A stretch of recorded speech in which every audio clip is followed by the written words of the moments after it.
Thank you for joining us tonight. You're listening to True Crime for Sleeping, where we explore haunting real-life stories in a calm, slow pace, meant to guide you gently into rest. If you enjoy the story, we invite you to like, subscribe, and comment where you're listening from. It began with a cup of coffee that went cold on the kitchen table. On a quiet February morning in 2019, Jennifer Doulis's nanny arrived at the sprawling colonial-style home in New Canaan, Connecticut, nestled among silent trees and perfectly trimmed hedges. The sun had just risen. The roads were damp with recent rain. The world outside was hushed, but something inside the house felt wrong. Jennifer wasn't in the kitchen. Her black SUV was still in the garage. Her phone buzzed unanswered on the marble countertop. The children's backpacks were untouched, their morning routines suspended in time. And that cup of coffee sat there cooling, unfinished, its steam long gone. Jennifer Faber Doulis had vanished. A mother of 5, Jennifer was known for her thoughtfulness, her quiet intelligence, and her devotion to her children. At 50, she had an almost ethereal presence, gentle, elegant, and reserved.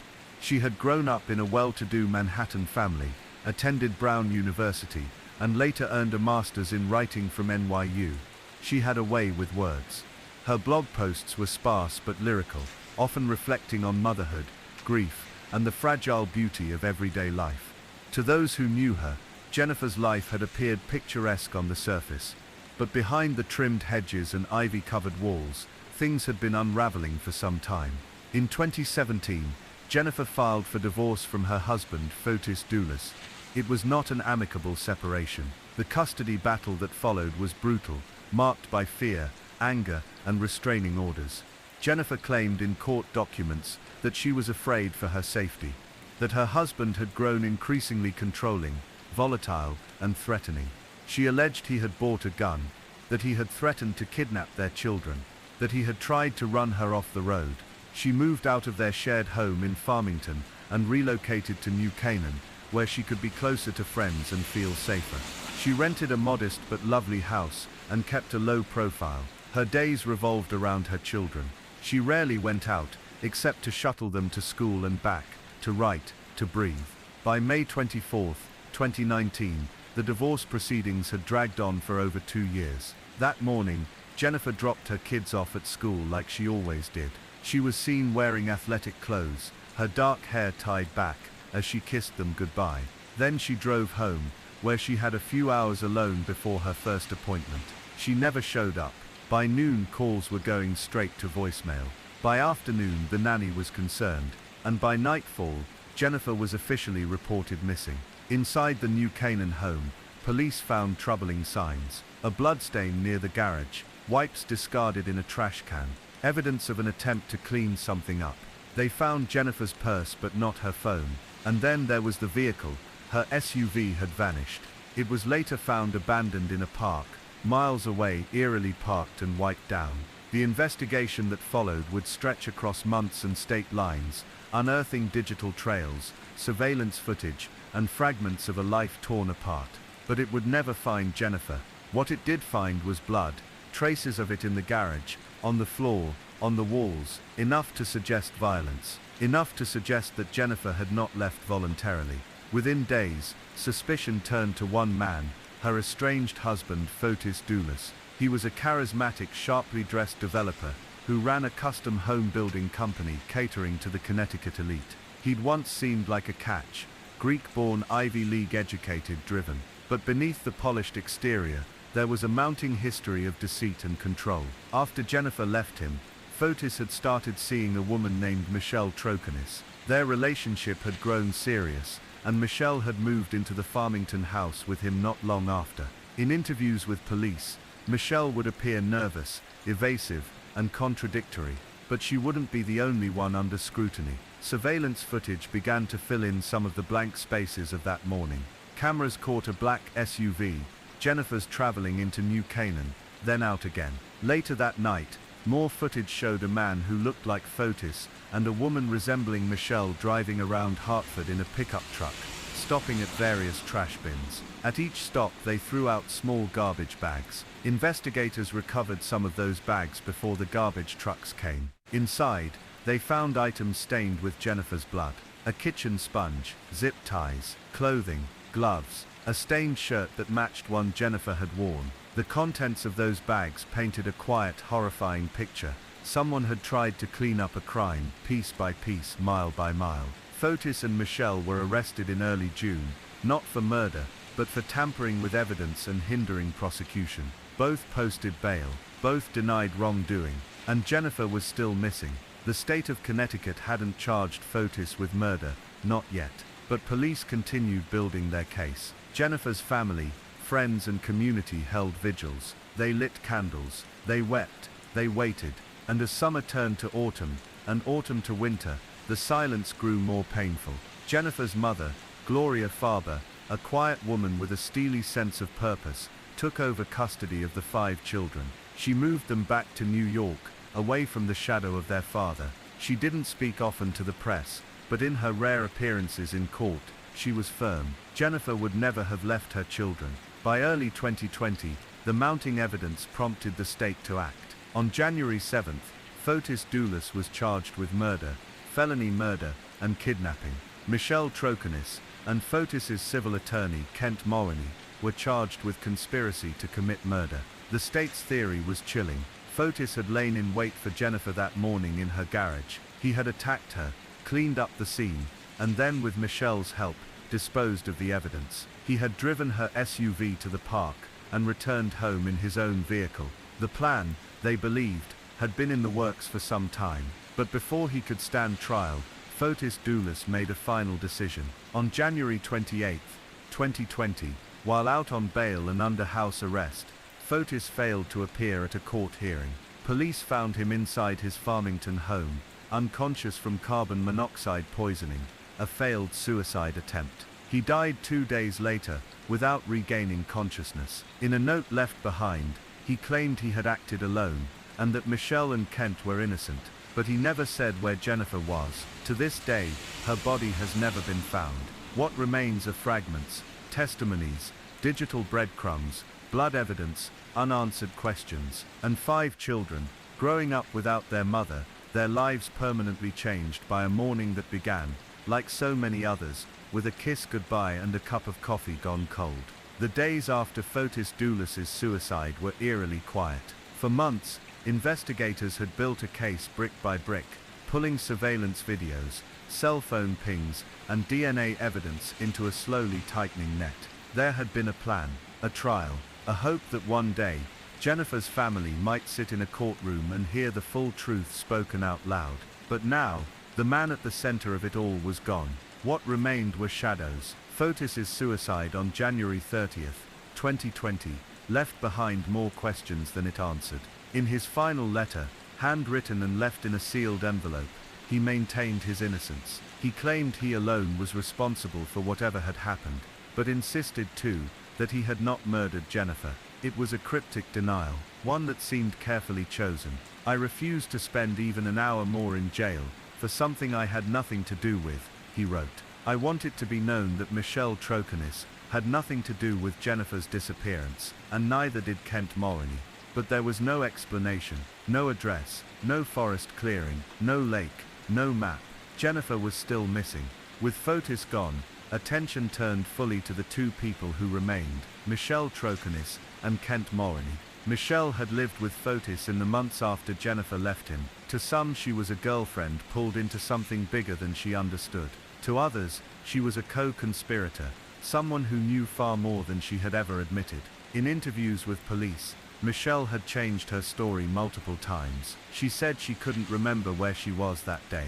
Then she said she stayed home. Then, when confronted with the surveillance footage showing her disposing of bags in Hartford, she admitted she had been there, but claimed she didn't know what was inside. She used a phrase again and again, "I trusted him." Michelle would eventually be charged with multiple counts: conspiracy to commit murder, tampering with evidence, hindering prosecution. Her trial would not begin until years later, delayed by legal maneuvering, the pandemic, and her own shifting defense. And then there was Kent. Kent Moroney had once been a close friend of Fotis, his attorney, his confidant, even a co-founder of a business venture. But in the months leading up to Jennifer's disappearance, Kent's own life had begun to unravel. He was facing a divorce, had been accused of sexual assault, and was no longer a practicing attorney. His wife, fearing for her safety, had filed for a restraining order. She later told police that Fotis had once offered to help make her disappear. When Kent was arrested for conspiracy to commit murder in January 2020, he said almost nothing. He sat in jail for months, eventually posting bond. Unlike Michelle, he largely faded from public view, but his name lingered in the court filings, a strange and quiet thread in a story already thick with silence. Meanwhile, in New York City, Jennifer's 5 children were growing up in the care of their grandmother.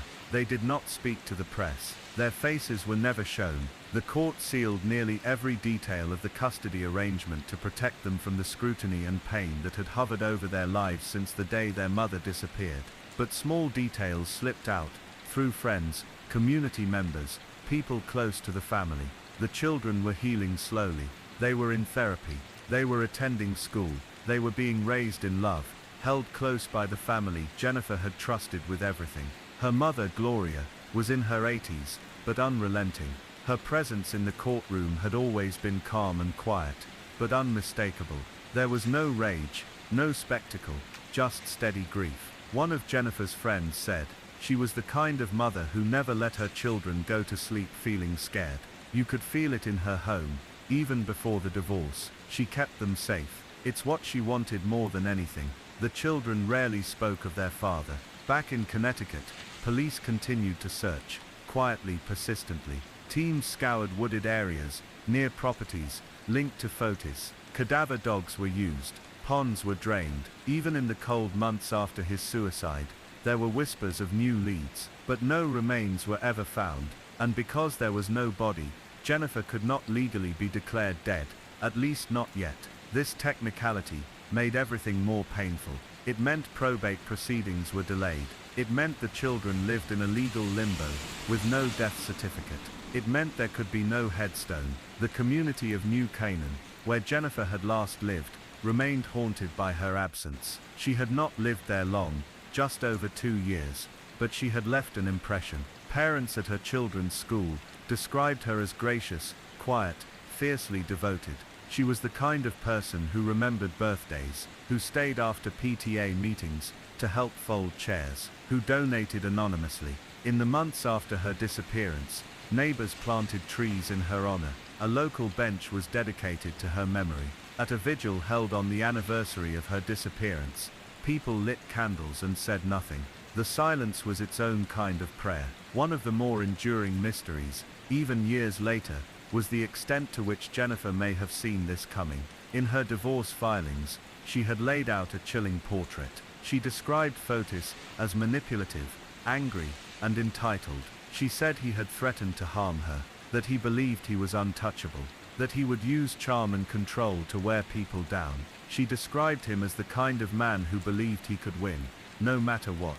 And then there were her writings, fragments of blogs, private journal entries, emails to friends. In one entry, written just a few months before she vanished, Jennifer reflected on the concept of erasure. She described how easy it was for women in abusive situations to be erased, not just physically, but emotionally. Disappearing doesn't always happen all at once, she wrote. Sometimes it begins with being made to feel small, then voiceless, then gone. Her words echoed in the months that followed. Her voice, soft, thoughtful and clear, had not been silenced entirely. In fact, for many, Jennifer's voice became a guide, a reminder. Her disappearance drew national attention, not because it was dramatic, but because it was so quietly terrifying. A woman, known for her gentleness and grace, had seen the warning signs and still couldn't escape them. And yet in many ways, she had. Jennifer had made a plan. She had gotten away from her husband. She had surrounded herself with people she trusted. She had documented her fears, reported threats, and sought legal protections. She had done what victims are often told to do, and it still hadn't saved her. By the close of 2020, with Fotis dead, and 2 co-conspirators awaiting trial, the state had done almost all it could. The physical evidence was strong, the timeline detailed, the motive clear, but without a body, without Jennifer, it remained incomplete. That's the thing about cases like this. They don't end, they linger. They shift into memory, then resurface. The unanswered questions don't disappear. They just get quieter. The story changes from a headline to a lesson, a warning, a prayer, and somewhere in Connecticut, or maybe New York, or maybe deep in the woods along a forgotten back road, a piece of that story remains hidden, waiting. Time passed slowly in the years after Jennifer disappeared. Life resumed its rhythm, schools reopened, courtrooms shuffled dockets, seasons changed. But for the people closest to Jennifer, nothing returned to normal. There was always a chair unfilled, a silence at family gatherings, a pause in the conversation that no one could quite fill. Grief doesn't always arrive in loud sobs or open mourning. Sometimes it wears the shape of a quiet ritual, a flicked light at night, a birthday remembered in silence, a drawer that never gets cleaned out. In her absence, Jennifer became something else. Not a memory, exactly, and not a ghost, but a presence that lingered in the minds of those who loved her. Her children, shielded from public view, were growing older. They no longer looked like the children in the last photos taken with their mother, smiling in Halloween costumes, or standing under spring trees, arms wrapped around her waist. They were taller now, their hair different, their voices changed, but the loss they carried was still there, etched in the corners of their lives. Jennifer's mother, Gloria Farber, never stopped showing up to court. She was a quiet woman, reserved, sometimes overlooked by reporters, but relentless. When the custody hearings were difficult, she stood firm. When journalists asked for comment, she declined politely. When Jennifer's name was mentioned in court, she closed her eyes for a long moment. She never once referred to her daughter as missing. To her, Jennifer was gone, taken, not lost. And so when the trials began, years later, delayed by COVID, legal appeals, and shifting witness lists, there was no victory, no clarity, just the slow, methodical process of the legal system trying to make sense of something that refused to be resolved. Michelle Troconis's trial began in early 2024. By then she had lived under suspicion for nearly 5 years. Her life had narrowed to the courtroom, to the pages of legal filings, to a handful of people who still stood beside her. Her defense was built around the idea that she had been deceived, misled by Fotis doulos, caught in a story she hadn't understood until it was too late. But the evidence was difficult to ignore. There was footage of her and Fotis in Hartford, the night Jennifer vanished, stopping at nearly 30 different trash bins to dispose of items later confirmed to be stained with Jennifer's blood. There were text messages between them, cold, rehearsed and vague. There was surveillance of her helping Fotis clean a truck, later found to contain traces of Jennifer's DNA. There were inconsistencies in her police interviews, and then there was the so-called alibi scripts. Investigators had found handwritten notes in Michelle's handwriting, timelines and statements crafted to help explain where she and Fotis were the day Jennifer disappeared. They read like practice runs, carefully plotted. She later claimed Fotis had forced her to write them, but the jury disagreed. In a hushed courtroom in Stamford, Connecticut, Michelle Troconis was found guilty on all counts: conspiracy to commit murder, tampering with evidence, and hindering prosecution. She stood silently as the verdict was read.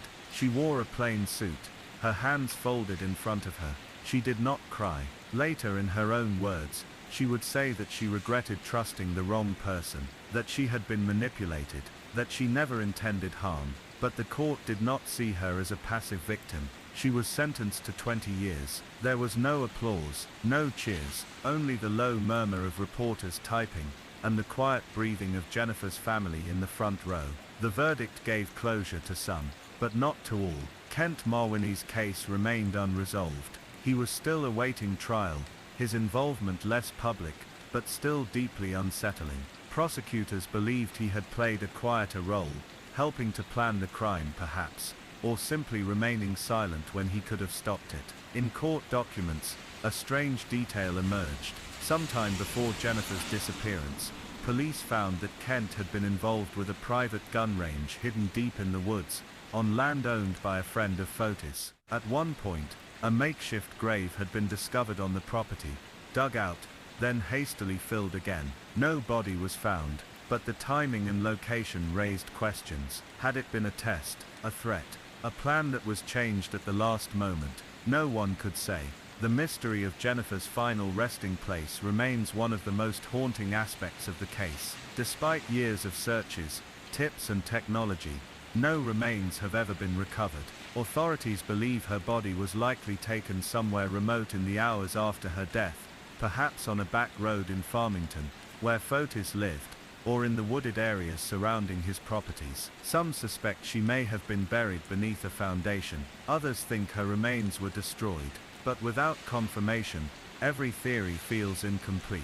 In the years following her disappearance, Jennifer's friends created a foundation in her name. It was quiet work, focused on domestic violence prevention, victim advocacy, and legal reform. One of their goals was to help states improve how they assess risk in custody cases involving allegations of abuse. Jennifer had followed all the protocols. She had filed court motions, documented threats, moved away, but the system had failed her. It had treated the conflict between her and Fotis as a bitter divorce, rather than a potential precursor to violence. The Foundation's mission was simple: make sure it didn't happen to others. At one of the private fundraisers, a woman who had known Jennifer in college spoke softly to a small room. She wasn't dramatic, she said.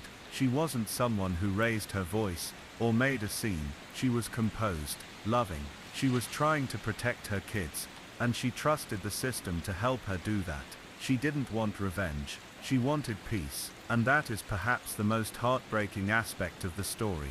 Jennifer Dulos did not die in a moment of recklessness or danger. She died trying to live a quiet life, trying to take care of her children, trying to move forward. There is something deeply human about the way she disappeared. No fanfare, no struggle in the street, no final scream, just a mother returning home after dropping off her kids, thinking she had a few hours to herself, maybe to write, maybe to rest, and then she was gone. Not entirely, of course. Jennifer's story remains, in the memories of her children, in the soft voice of her mother in court, in the trees planted in her honor, in the people who continue to speak her name. But her presence, her body, her warmth, her voice is missing, and that absence lingers like a slow breath in the stillness of a quiet morning. The quiet grief of missing someone who never returns is different from mourning someone you've laid to rest. In the final months of court proceedings, with Michelle Treconis sentenced and Kent Mulwiney still awaiting trial, Jennifer's absence became something else. Not just a question for detectives, not just a wound for her children, but a kind of echo. People close to her stopped saying they hoped for answers. They began to say they hoped for peace. By 2025, the house where Jennifer lived in New Canaan had long since been vacated. The children's backpacks no longer hung by the door. The shelves where she had stacked her books were empty. The house had become a symbol in the press, shown again and again in news footage, always silent, always still. But for those who had known her, Jennifer wasn't that house. She was in remembered conversations, in photographs taken at birthday parties and school plays, in handwritten notes found in drawers years later. She had loved quietly, and left behind 1,000 quiet things. Her mother, Gloria, now nearing 90, had stopped attending court appearances. Age and time had taken their toll. She was still the guardian of the children, but now with the help of others, trusted family, friends who had stepped into the circle Jennifer had once held together herself. The children, now teenagers, had grown into a new kind of life. It wasn't the life Jennifer had dreamed for them, but it was stable, safe. They went to school, played sports. Some of them had begun to talk about their mother, not in public, not for the cameras, but in private, with friends they trusted. She loved music, one of them told a teacher, quietly, on a rainy afternoon. She used to sing when she thought we weren't listening. In that one moment she returned, not in body, but in memory, in voice. And still the question of what exactly happened that May morning in 2019 hung in the air like low fog. The prosecution had argued that Fotis Dulos had driven to Jennifer's house early, likely on a bike to avoid cameras. He had waited in the garage, ambushed her when she came home from dropping off the children. The blood evidence suggested a violent struggle, perhaps brief, perhaps not. The timeline showed he then drove her SUV to a park and left it there, then returned in his own vehicle. Surveillance placed him back at his house that afternoon, but the body had never been recovered, and without that final piece, no one could be certain. No one could answer the hardest question: did she suffer? It's a question that haunts every story like this. Forensic experts believed it had been swift, that the garage showed signs of a rapid attack, with no blood trail leading away, only pooled blood and evidence of cleanup. The hope quietly shared by those closest to her was that she hadn't been aware that it had been quick. It was a strange kind of comfort, but the only one left. By mid-2025, Connecticut had moved to officially declare Jennifer Doolittle deceased. It was a long legal process, involving affidavits, court hearings, and the agreement of multiple parties. The declaration wasn't just symbolic, it allowed her estate to be processed, her children's legal status to be solidified, her memory to be honored with a headstone. Her remains were still missing, but now there would be a place to go. A small service was held quietly, in upstate New York, where her family had roots. No cameras, no public statements, just a gathering of friends and family, candles lit, a framed photograph, a reading from one of her favorite authors, Virginia Woolf. It was Jennifer's writing that remained for many people the clearest window into who she was. She had written about parenting with a kind of reverence, about grief with gentleness. She had written about what it felt like to lose her father, to sit in the kitchen after his funeral, and feel the strange persistent stillness that came when someone who had always been there was suddenly not. In one blog post, written years before her disappearance, she reflected on that kind of absence. It isn't the big moments that ache, she wrote, it's the quiet ones, the small pockets of stillness where someone used to be. Her words, simple and true, had taken on a second life. They were quoted in court, printed on flyers, read aloud at vigils, used as the epigraph for the Domestic Violence Foundation created in her name. In the end, Jennifer Doolittle was not remembered for how she died, but for how she lived. She had been a mother of 5, a writer, a daughter, a friend. She had tried again and again to do what was right, to navigate a divorce with integrity, to protect her children, to find safety in a world that sometimes doesn't offer it. Her case drew attention to flaws in the legal system, the way domestic violence is often minimized in custody disputes, the way threats are treated as rhetoric rather than warnings. Her disappearance became a quiet rallying cry for reform. Several states began re-evaluating how risk is assessed in high-conflict divorces. Judges received new training. Lawmakers drafted new guidelines. Jennifer's name was mentioned in the footnotes, but in the hearts of those who knew her, she was more than a symbol. She was a presence still felt, even in her absence. And perhaps that's the most important part of this story. We often speak of closure in true crime, as if a sentence or a conviction, or a grave marker can undo the ache. But real closure is quieter. It's found in the ways people continue, in the ways they carry someone forward. A daughter grows into a woman and remembers the lullaby her mother sang. A friend sets an extra place at the table. Without thinking, a stranger reads her story and chooses to listen more carefully to someone they love. Jennifer Doolittle was never found, but she was never truly lost. Not to the people who remember her laugh, not to the children who carry her in their hearts, not to the quiet justice that though slow, still arrived in pieces, and not to the morning sun that rises, year after year, on the street where she once lived, gentle and golden, lighting up a world that still misses her. It started with a missed shift. In the early morning hours of July 6, 2015, Crystal Rogers was scheduled to work at her family's rental property business in Bardstown, Kentucky. She was reliable, always on time, always willing to pitch in. So when her mother, Sherry Ballard, noticed her absence, she didn't panic. Not right away. People ran late. Phones died. There was no reason to assume the worst, but as the hours passed, the silence grew longer. No texts, no return calls. Crystal's car was gone. Her 5 children hadn't heard from her. By midday, the worry set in like a storm cloud. Sherry called her daughter again, and again, still nothing. That evening, Crystal's maroon Chevrolet Impala was found abandoned along the Bluegrass Parkway, just a few miles from town. The keys were still in the ignition. Her purse and phone lay on the passenger seat. The driver's side tire was flat, but not blown out. There were no signs of a struggle, and no sign of Crystal. She was 35 years old, a mother of 5, and deeply rooted in the Bardstown community. Everyone knew the Ballards. Her family had lived in the area for generations. Crystal worked in property management with her parents, raised her children, and rarely ventured far from home. She was cheerful, warm, and deeply devoted to her kids. When the Nelson County Sheriff's Office began its investigation, suspicion quickly narrowed to one person, her boyfriend, Brooks Houck. He was the father of her youngest child, and had been in a relationship with Crystal for several years. Locals described them as stable, though not especially close.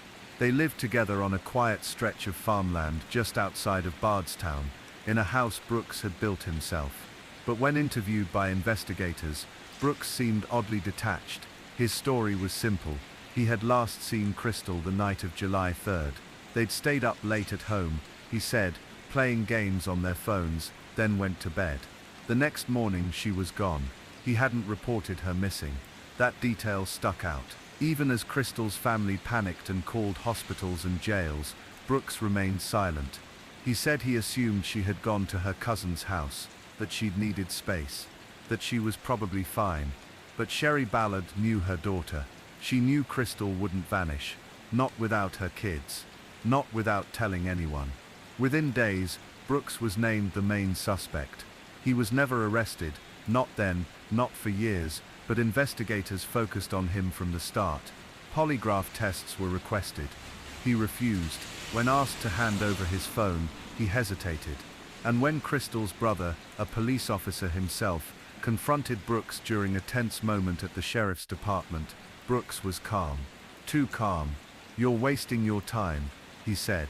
"She's not missing." For the Ballard family, the days that followed were consumed by search efforts. They organized volunteer groups, combed through fields, checked ravines, and posted flyers.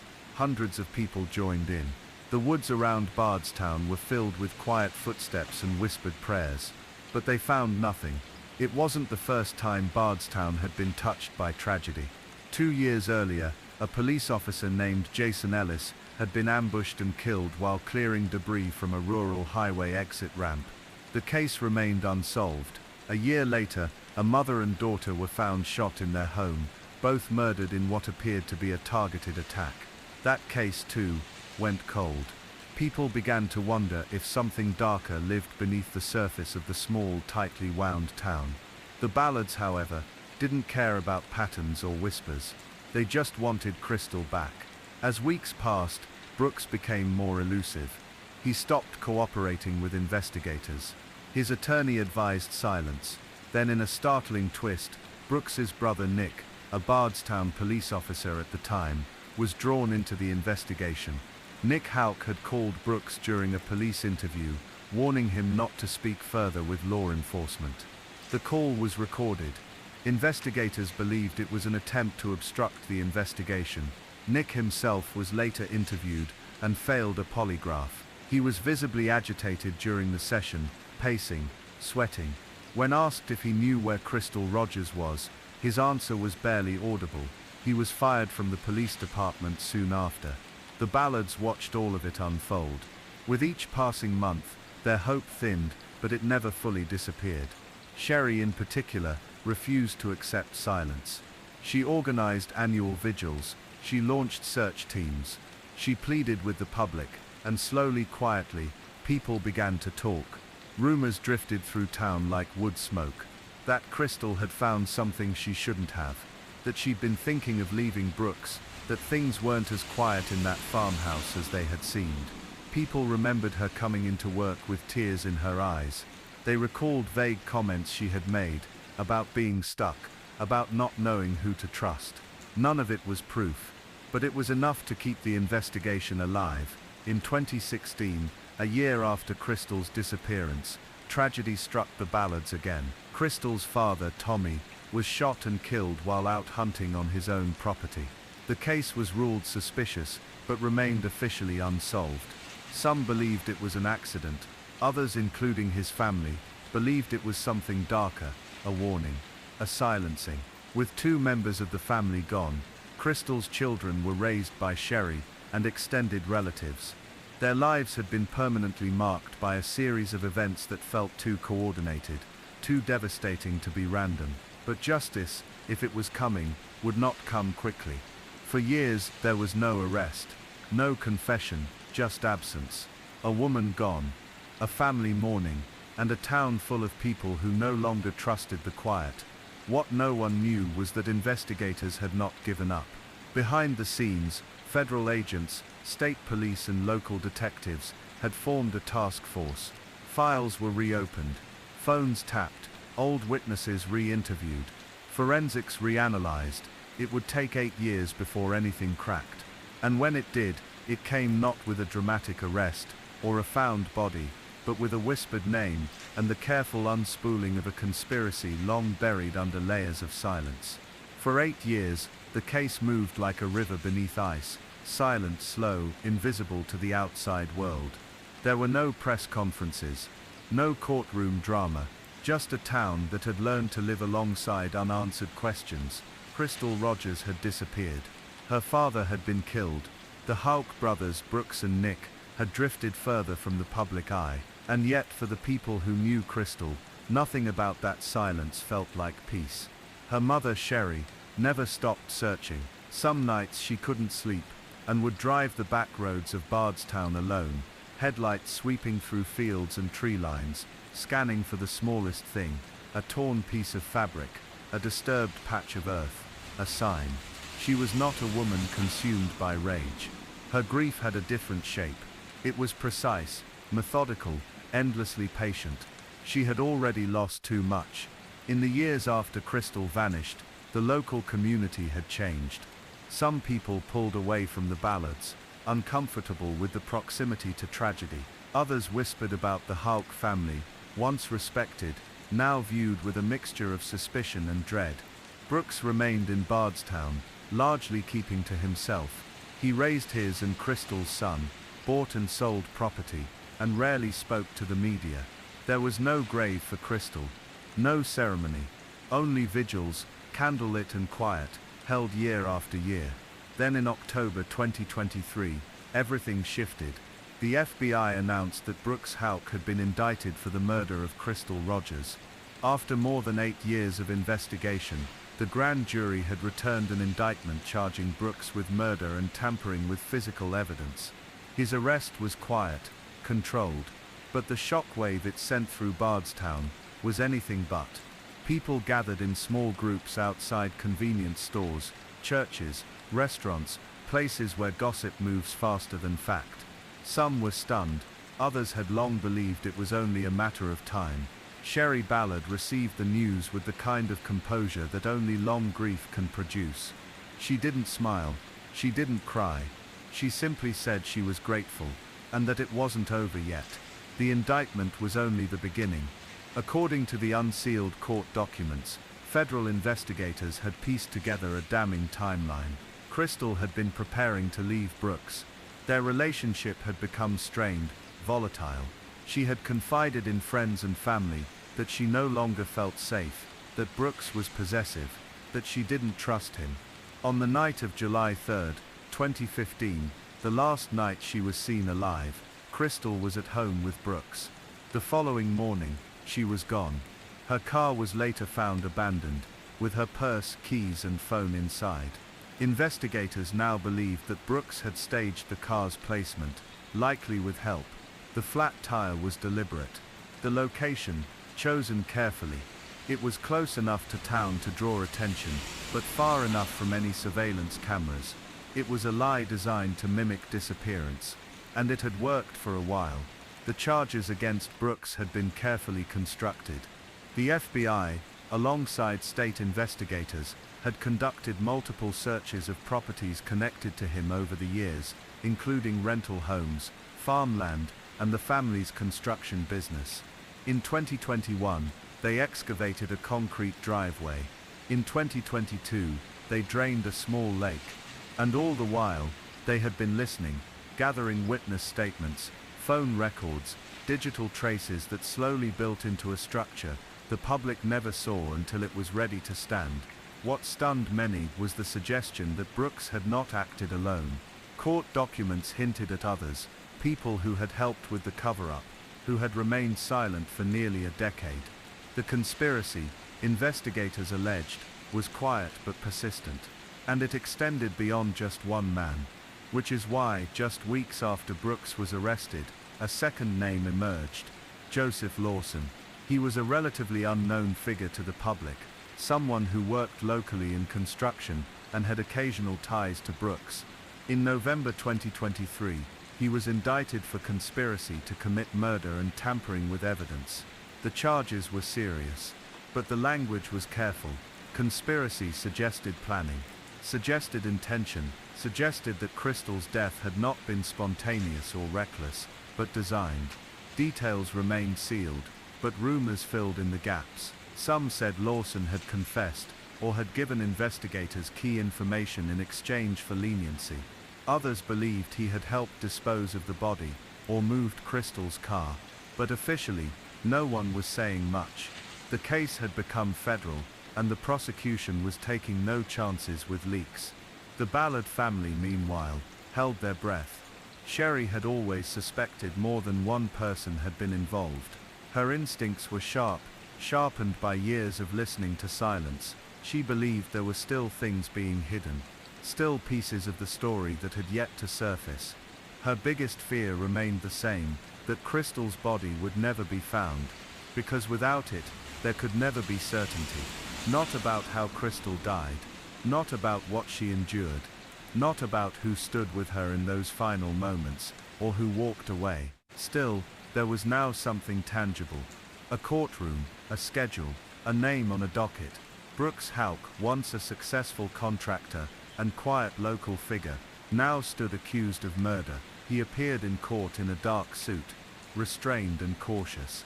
His lawyer denied the charges. He entered a plea of not guilty. He said little. Behind him, in the gallery, Sherry sat motionless. It wasn't vengeance she sought. It wasn't spectacle. What she wanted, more than anything, was to speak her daughter's name in a courtroom filled with people who finally had to listen. And for the first time in 8 years, that possibility was real. Winter in Bardstown arrived early in 2024. The air carried a cold dampness that settled over the small town like a blanket no one had asked for. The trees were bare, and the sidewalks slick with frost. But inside the Nelson County Justice Center, the atmosphere was not one of stillness. It was charged with the slow, grinding weight of something long buried, finally surfacing. Brooks Houck, once quiet and untouchable, was now the defendant in a murder trial. He had sat at the center of the story for nearly a decade, never arrested, never charged, always keeping his distance. But now, each day, he sat in the courtroom in a gray suit and tie, surrounded by lawyers, facing forward, expressionless. Crystal's mother, Sherry Ballard, sat a few rows behind him, always in the same seat, always early, her posture straight, her eyes unwavering. The years had carved deep lines in her face, not from bitterness, but from a kind of patience that most people never have to learn. The courtroom didn't begin with shouting or drama. The prosecutors spoke slowly, almost gently. They laid out the story as they saw it. That Crystal Rogers had been killed inside the home she shared with Brooks. That he had planned it, not on impulse, but with time. That he had made phone calls to people he trusted. That one of them, Joseph Lawson, had helped him. That another man, a third name still under seal, had possibly helped dispose of her remains. Crystal's body still hadn't been found. That absence became a quiet refrain throughout the trial. The prosecution brought in forensic experts, analysts, FBI agents, who had worked the case for years. They pointed to digital forensics, deleted text messages, overlapping cell phone pings, gaps in time that Brooks could never fully explain. There were hours missing from his timeline, devices that had been wiped clean, calls made to associates, late into the night after Crystal was last seen. And then there were the surveillance gaps. Camera footage from nearby homes and businesses, usually so innocuous, suddenly became critical. At least one video showed Brooks driving toward the Bluegrass Parkway, early in the morning of July 4th. His truck, moving slowly. Alone, that same stretch of road was where Crystal's car was found. The defense argued these pieces were circumstantial, that there was no body, no confession, no murder weapon. They called the case a theory strung together by grief and suspicion. But theory or not, the prosecution had something more potent: the weight of time. Time had a way of stripping stories bare. People who once stayed silent grew tired. They changed allegiances. They remembered details they had once buried. One of those people was Joseph Lawson. In the weeks before trial, Lawson entered into an agreement with the prosecution. He would testify in exchange for a reduced sentence. The details were tightly controlled, but the essence of it was this: he had helped move Crystal's car. He had known, even then, that she was never coming back. He had stayed silent out of fear. When he took the stand, Lawson didn't look like the kind of man who wanted to be there. His voice was low. He didn't meet Sherry's eyes. But he spoke. He told the jury about the late-night call from Brooks, about the meeting place, about the hours spent driving unfamiliar back roads with Crystal's car. He said Brooks had told him she was gone. Not why, not how, just that she was gone. Lawson said he didn't ask questions, that he didn't want to know. The courtroom was silent as he spoke, not out of shock, but because the moment had arrived. After 8 years of speculation, someone was finally saying it out loud, that Crystal Rogers had been killed, and that others had helped cover it up. Still, it wasn't enough. Not on its own. The prosecution knew the jury would want more, so they called another witness, a former employee of Brooks's construction business, a man who had worked on one of Brooks's properties, and who had, years ago, overheard a conversation he didn't understand at the time. It was about concrete, about digging, about doing something before the rain. The man hadn't thought much of it then, but after Crystal disappeared, the memory wouldn't leave him. He came forward in 2020, quietly, through an attorney. Investigators took him seriously. The tip led them to excavate a property on the outskirts of Bardstown, one Brooks had briefly owned, then quickly sold. But they did find disturbed soil. Lime, fibers. The forensic results were inconclusive, but the impression was clear: something had happened there. Something someone had tried to hide. And yet, no body. For Sherry, the absence was a constant weight in the room. During breaks in the trial, she sat in silence, hands folded in her lap. Sometimes she stared out the window, watching the courthouse lawn sway in the wind. Other times, she simply looked forward, unmoving, like a woman holding on to something that could not be seen. Crystal's children, now teenagers and young adults, stayed away from the courtroom. They had been raised by Sherry, and extended family, far from the cameras, far from the whispers. One of them had recently graduated high school. Another had started working full-time. They lived quiet lives. They did not speak publicly, but their mother's name was still spoken every day in court. The prosecution called her the victim, but witnesses used her name, Crystal. They talked about her laughter, her cooking, her love of family. A friend recalled how she used to dance in the kitchen while making dinner. Another remembered how she cried quietly when one of her children got hurt, so they wouldn't see her upset. The trial wasn't about painting Crystal as perfect.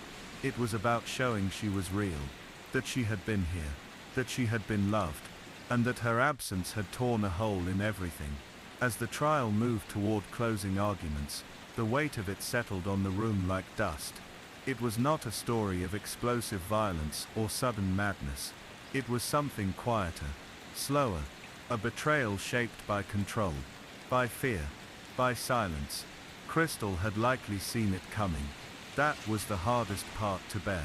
Her friends had testified that she'd been afraid, that she'd talked about leaving, that she had felt watched, that she had told one person, just weeks before her disappearance, "If something ever happens to me, it won't be an accident." That sentence echoed across the courtroom like a bell. It was not just a warning, it was a prophecy. When the verdict came, the courtroom was still. The jury filed in, their expressions unreadable.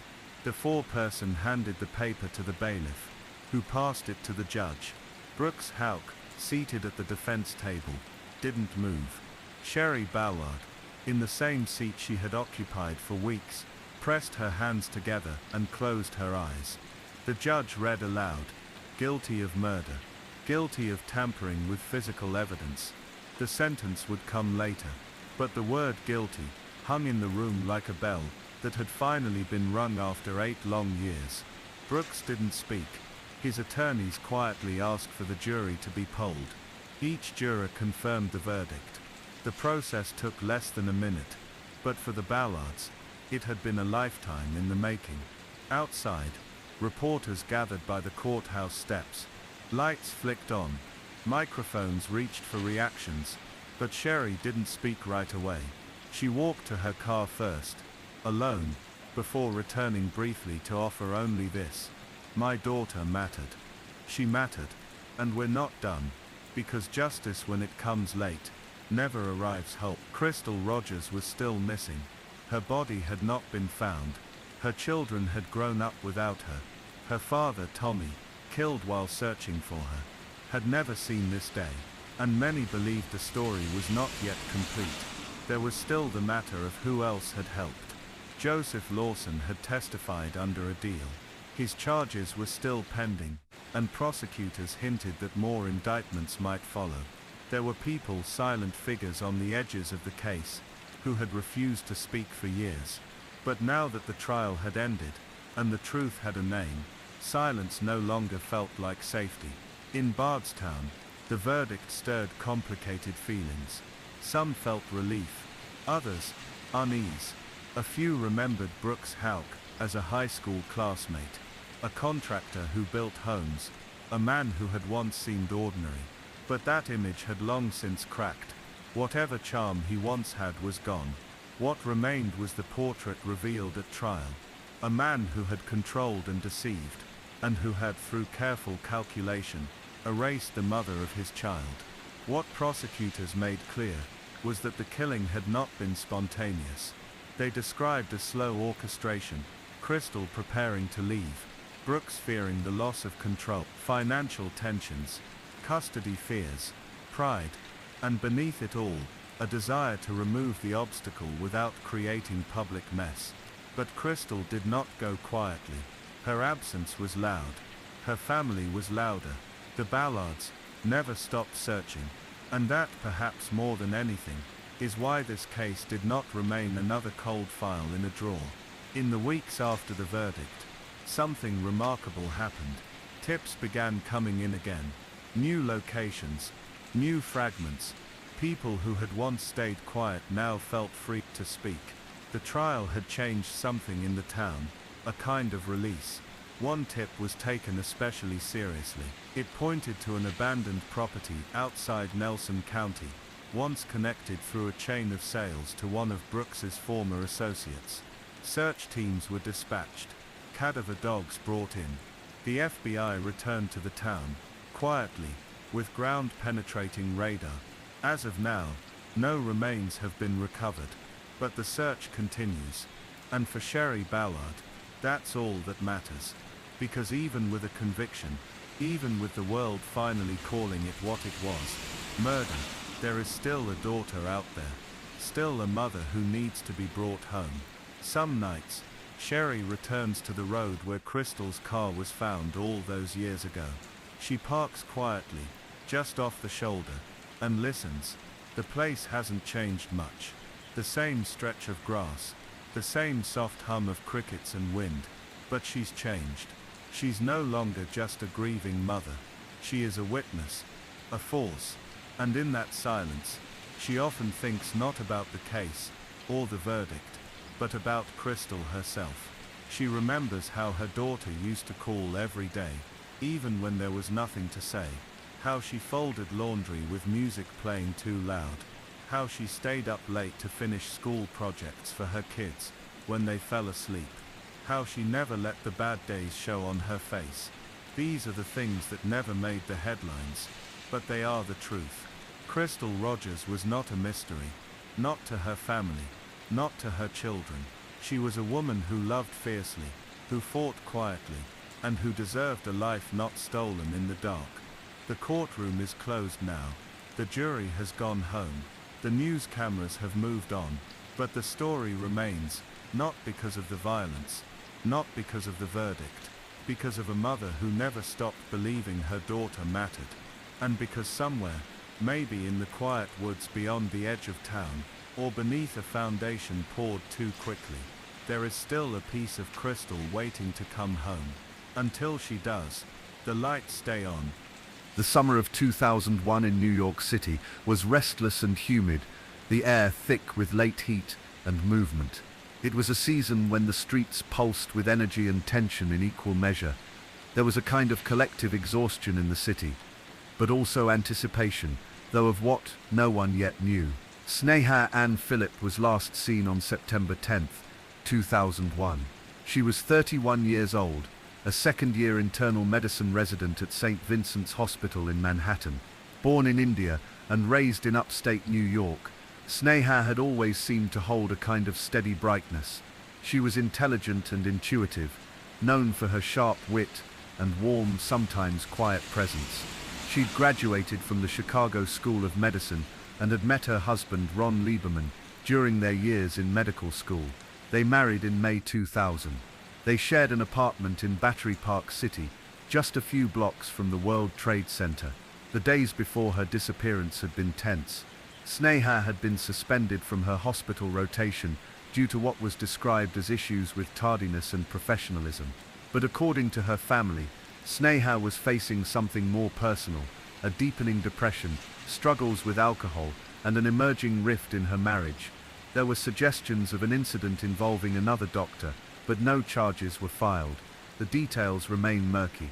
What's known is that on the morning of September 10th, Sneha attended a hearing at the Manhattan Criminal Court related to the suspension. Her husband met her afterward for lunch. They parted ways in the early afternoon. That evening, Sneha was captured on surveillance footage at a department store near the World Trade Center. She bought lingerie, clothing, and household items, nothing unusual for her. She was alone. The timestamp read 7:18 p.m. That was the last confirmed sighting of her. Ron returned home after midnight. Sneha wasn't there. Her cell phone was off. The next morning, he awoke to what began as an ordinary September day. By 8:46 a.m., the first plane had struck the North Tower. The days that followed blurred into chaos. Emergency rooms flooded with the injured. Smoke blanketed lower Manhattan. Phones failed. Streets were sealed. People searched for loved ones in dust-choked silence, staring at flyers on chain-link fences. Ron tried to report Sneha missing, but was told to wait. With thousands unaccounted for, police were overwhelmed. He walked the streets holding her photograph. Her family drove in from upstate. Her face joined hundreds of others posted along city walls. Missing, missing, missing. But Sneha's case quickly became different. There were no confirmed sightings of her near the towers that morning. No witnesses remembered seeing her after her shopping trip. Her phone never pinged the tower again. She had no known reason to be in the World Trade Center.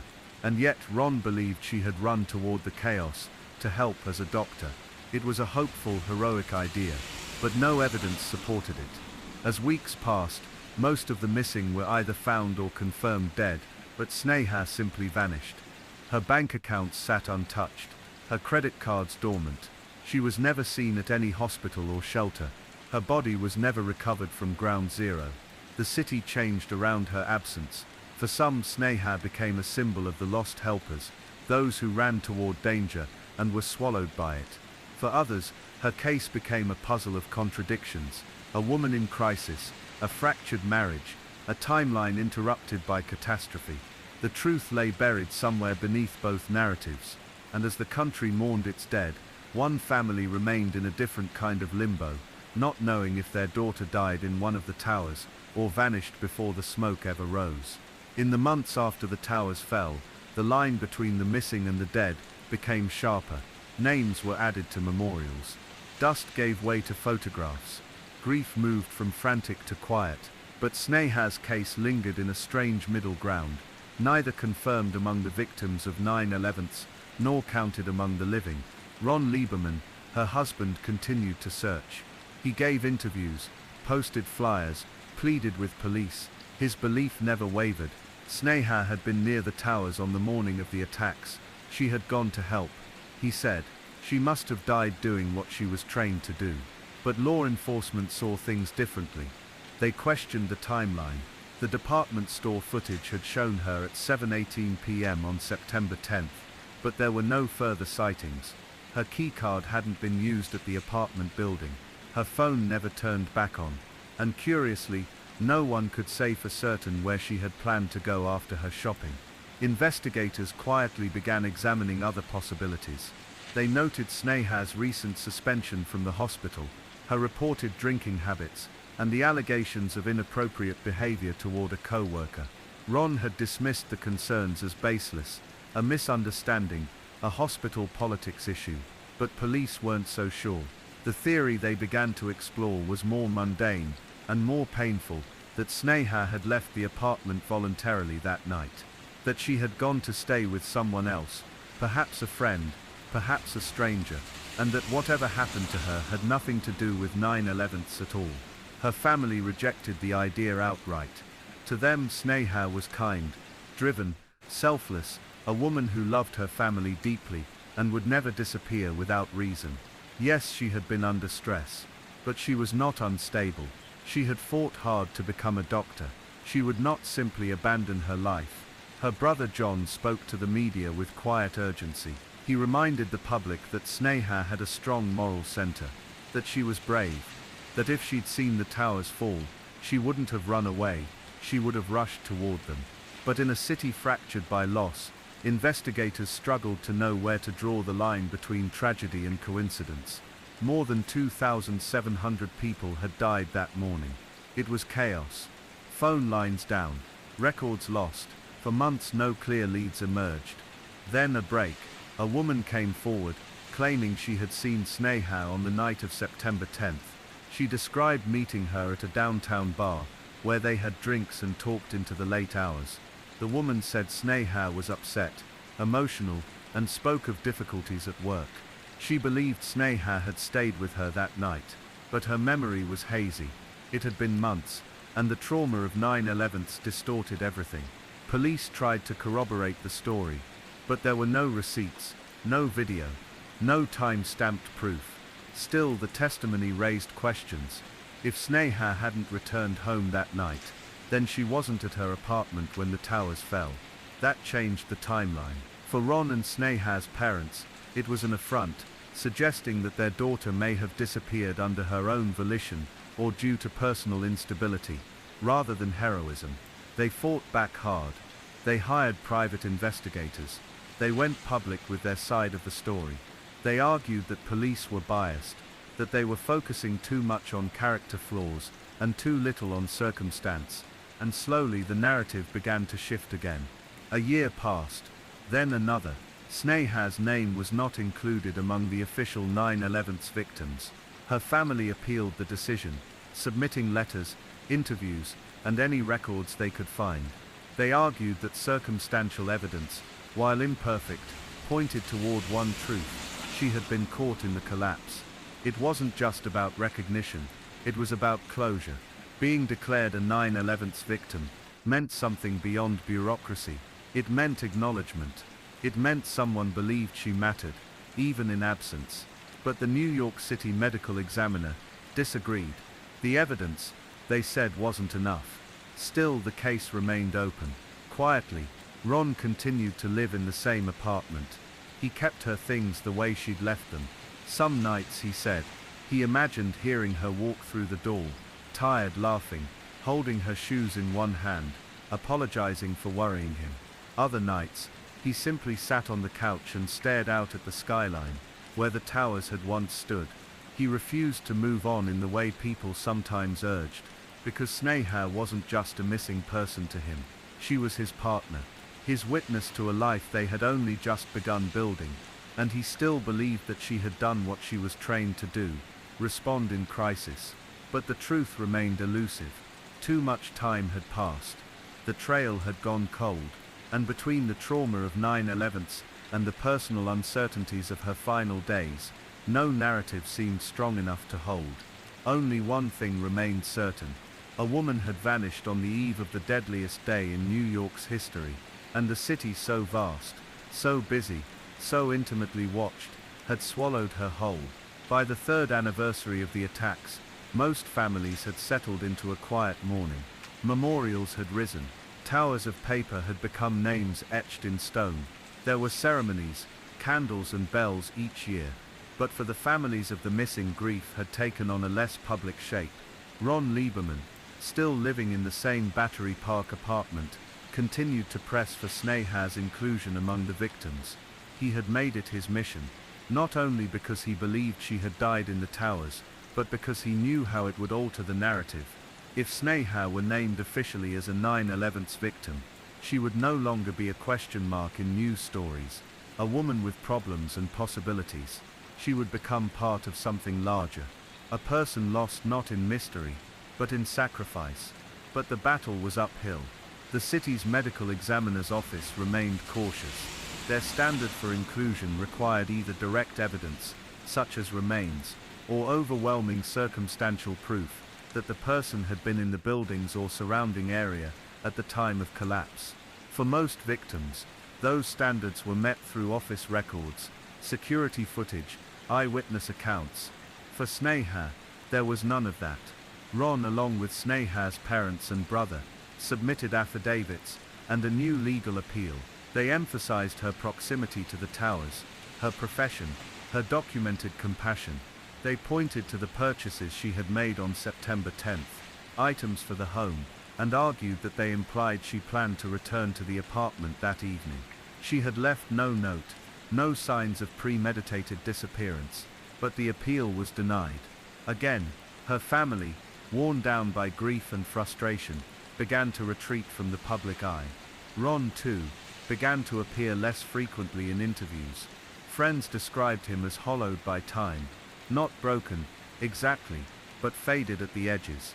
He worked, he kept to routines. He lived, but always with one eye trained on the space she left behind. Some time passed like that, quiet and unchanging. Then in 2004, a judge in the Manhattan Surrogates Court made a rare ruling. The court, which oversees estates of the missing, declared that Sneha Ann Phillip had died as a result of the attacks on the World Trade Center. It was not a criminal determination. It was not a declaration of fact, but it was legal recognition, small but powerful. It meant she could be listed on certain victim compensation forms, that Ron could settle her affairs, that her name might finally join the others on bronze and stone. Even so, controversy lingered. Some journalists continued to raise doubts. Articles hinted at secrets, suggestions of a double life, of clubs and companions unknown to her family, a woman living outside expectation. The reports were not malicious, but they complicated her memory. They turned her into a question again. Ron refused to engage. He didn't care who she had been with on the night of September 10th. He didn't care if she had needed space, or if she had broken rules, or if she had made mistakes. People are allowed to be complicated, he said. That doesn't make them less worthy of being mourned. For him, the only thing that mattered was that she had loved him, that she was brave, that she had not chosen to disappear. As the years passed, the story began to fade from headlines. But in 2008, something shifted. New York State's highest court reviewed the case as part of a broader audit of victims' eligibility for official recognition. The court examined Sneha's timeline, her phone records, and the conflicting testimony surrounding her final known movements. And in a quiet but powerful decision, they ruled in her favor. They concluded that it was more likely than not that Sneha had died at the World Trade Center on the morning of September 11th, 2001. Her name was added to the official list of 9/11's victims. The judgment was not universally accepted. Some investigators still believed she had died elsewhere, perhaps even by suicide or misadventure. But the court had spoken. The city had spoken, and for her family it was enough. They had never asked for a perfect story, only recognition. At the National September 11th Memorial, her name is now etched into the South Pool, panel 66, among the many others who vanished that day. There is no footnote beside her name, no asterisk explaining that her fate is less clear than the rest, just Sneha Ann Philip, daughter, wife, doctor, and in that way, at least she was finally brought home. But for those who knew her, the mystery remains, not of where she went, but of who she was becoming in those final days. The full portrait will never be recovered. Her life, like so many others, was interrupted mid-sentence. And yet, those who loved her, still speak of her in the present tense, as if she was still walking the city streets, still turning towards sirens, still holding her stethoscope in one hand and her keys in the other, still buying wine and flowers after a long shift, still looking for something better. That's the version they hold on to, not the mystery, but the motion, not the absence, but the shape she left behind. Time has a strange way of softening edges, while deepening certain wounds. Years passed, and New York City continued to evolve, reshaping its skyline, its streets, its collective memory. The names etched into the memorials became touchstones for grief and remembrance, anchors in a sea of loss. But for Ron Lieberman and Sneha's family, the passage of time offered neither peace nor answers. It brought a steady ache, a quiet absence that never truly filled. The world around them moved forward, even as they lived tethered to a past that remained suspended. Ron eventually remarried, though he has rarely spoken publicly about that part of his life. His focus remained, always on honoring Sneha's memory, and advocating for others lost or forgotten in the chaos of that day. Their apartment in Battery Park City still holds traces of her presence. A forgotten book, a pair of shoes left by the door, a scarf hung carefully on a hook. Each item, small and ordinary, carries the weight of absence. Friends who knew Sneha recall her warmth, her intelligence, her humor. She was a woman shaped by dualities, strength and vulnerability, ambition and doubt, brightness shadowed by struggle. These complexities, often glossed over in public narratives, remind us that no person is a single story. The mystery of her final moments remains unresolved. Did she rush toward the towers to help? Did she turn away seeking solace elsewhere? Was her disappearance tied to the larger tragedy, or to private battles hidden from view? No definitive answers exist, but perhaps that is the truest reflection of her life. Unfinished, ambiguous human. Her story sits quietly among thousands like it, lives disrupted by calamity, stories tangled in uncertainty, memories shaped as much by love as by loss. In the years since, new families have faced disappearances without closure. New tragedies have reminded us of the fragile thread between presence and absence. Sneha's case serves as a haunting reminder of how much remains unknown even amid the most documented disasters, and how deeply the human heart clings to hope, even when it must live with mystery. Sneha Ann Philip is remembered not just as a victim or a statistic, but as a daughter, a wife, a doctor, a woman who moved through the world with complexity and grace, and who left behind echoes that still ripple quietly through the lives she touched. In the soft shadows of memory, she lives on, in moments of laughter, in whispered recollections, in the steady pulse of a city that never truly forgets. In the early days of 2013, the Cecil Hotel in downtown Los Angeles stood as a faded relic of a bygone era. Built in 1927, it had witnessed decades of shadowed histories, of transient guests, whispered rumors, and dark tragedies. Its red brick facade and narrow hallways held stories of both desperation and mystery. Over the years, the Cecil had become infamous, a place where the line between reality and fear seemed to blur. Elisa Lam arrived at the Cecil Hotel on January 26, 2013. She was a 21-year-old Canadian student, bright and independent, traveling alone.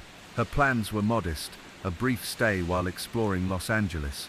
But beneath her calm exterior, Elisa carried the weight of a complex mind, diagnosed with bipolar disorder and known to struggle with mood swings. She kept her struggles mostly private, sharing fragments with close friends, seeking moments of escape in travel. Elisa checked into the Cecil's 12th floor, room 502. The hotel, with its peeling wallpaper and flickering lights, was a far cry from luxury. But it was affordable, central, and close to the city's pulse. It was also a place many travelers came and went without leaving traces. Her last confirmed contact with family was a text message sent on February 1st, 2013, days before her disappearance. Then, she simply vanished. The first sign of trouble came when guests at the hotel began complaining about low water pressure and strange tastes in their tap water. Maintenance workers investigated, eventually discovering something unimaginable: Elisa's body, found inside one of the large water tanks on the hotel roof. The discovery shocked the city and confounded investigators. How had she ended up there? The water tanks were locked and difficult to access. Surveillance footage from the hotel elevator showed Elisa behaving erratically shortly before she disappeared, pressing multiple buttons, hiding in corners, and appearing to talk to unseen entities. The video went viral, sparking a wave of speculation and fear. The official investigation concluded that Elisa's death was accidental, likely the result of a manic episode or disoriented wandering. There was no evidence of foul play, no signs of struggle, no definitive explanation for how she climbed to the rooftop tanks. Yet, questions remain unanswered. What caused Elisa's sudden disappearance? Why was she seen acting strangely moments before? And how did her body come to rest in a place nearly impossible to reach? The Cecil Hotel's shadow deepened, and Elisa's story became a haunting symbol of mystery, mental illness, and the fragile line between life and death. The day after Elisa Lam was reported missing, the Cecil Hotel was already stirring with uneasy whispers. For weeks her absence had been noted by the front desk staff and fellow guests, but it wasn't until multiple complaints about the water supply arose that the situation took a more urgent turn. Several guests on various floors noticed the water coming out of their taps was discolored and had an unusual taste. Some refused to drink it altogether. Hotel management initially blamed the local water authority, a common explanation in older buildings with aging plumbing. However, as complaints mounted, the hotel sent maintenance workers to inspect the source. What they discovered would shift the story from a missing person case to something far more chilling. On the roof of the Cecil Hotel, 4 large water tanks supplied the building with water. The tanks were old, built decades earlier, covered by locked metal cages and heavy lids designed to keep debris and contaminants out. Access was limited to authorized personnel, maintenance workers or hotel staff who knew the combination. When the maintenance crew opened one of these tanks to investigate the water contamination, they found Elisa Lam's body floating inside. The discovery was sudden, surreal, and horrifying. An immediate search and rescue effort was launched, but it was clear that Elisa had been dead for some time. The cause of death was unclear, and her position in the tank was strange. She was fully clothed, with her belongings missing, and no visible signs of trauma or struggle. The fact that she had managed to enter the tank in the first place added a layer of baffling complexity. The Los Angeles Police Department took over the investigation.